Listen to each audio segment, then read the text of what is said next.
Hey traders, Raghee here, and in this free video we're going to tackle not just the energy markets, but specifically some oil stocks. I've been getting a lot of questions about what oil stocks to keep in mind, and we'll start with the XLE.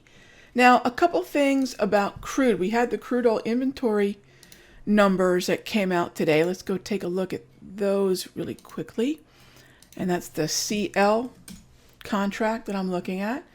And the EIA reported a gas, crude, distillate build. So crude oil prices were a little heavier, not tumbling or anything, but they were weaker after there was an increase or a build of 1.6 million barrels for the week ending November 22nd. So the build in gas was even larger.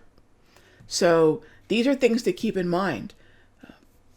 The expectations were for a decline of about 350,000 barrels. So certainly this kind of build was one that was a surprise. But I would say that crude's being pretty resilient in light of all that around that 58.50 resistance area.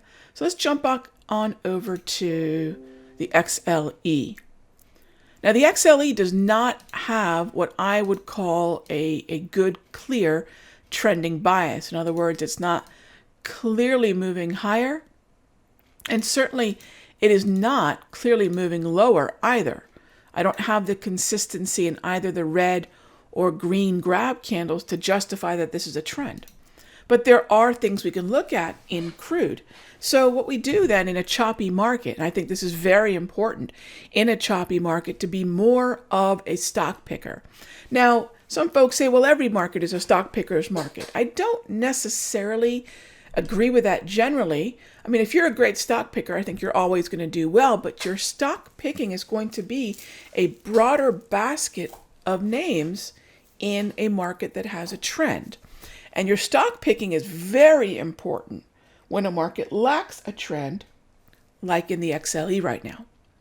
So because this is choppy, we want to kind of put on our stock picking hats and look for names that would be good for shorts and names that would be good potentially for buys. So let's start with some of the buys. And the long side is, I believe, names like ConocoPhillips and Schlumberger. I think Valero has been very persistent with the green grab candles and even the propulsion dots. Marathon's kind of stumbling a little bit, but overall, while the bearish momentum might be kicking in, this is really a sideways market, and a sideways market that might be heading down towards an oversold buy. So I would consider generally Marathon a buy as well. What else is a buy? Phillips 66. So as far as potential shorts go, there's far fewer potential shorts at the moment. Although OKE might be another one to keep an eye on at this area where we've exhausted a number of times. So I would also consider that one potentially a short. Right? And this is how I use this multi-chart layout, propulsion dots, grab candles, and my trade flags to determine the underlying trend of the market and whether or not, generally speaking, I want to be a buyer or a seller. So you'll notice in a choppy market, you're going to have a watch list for buys and you're going to have a watch list for sells. And that's perfectly normal.